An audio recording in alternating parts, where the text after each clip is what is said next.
Today, I'll show you how to secure your Android device with important features: require password to power off, offline device lock, find my device, and theft detection. Step 1. Enable offline device lock to protect your phone even without network access.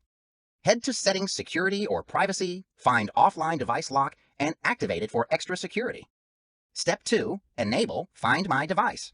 To locate your device if it's lost, turn on Find My Device under Settings, Security. This lets you find location, lock, or erase your phone remotely. Step 3. Enable Theft Detection if available. Some devices have theft detection. Enable this in Security Settings, and if someone tries the wrong password multiple times, your phone will snap a photo of them and record their location, sending the details to your email. Step 4. Some devices comes with an advanced Enable Require Password to power off.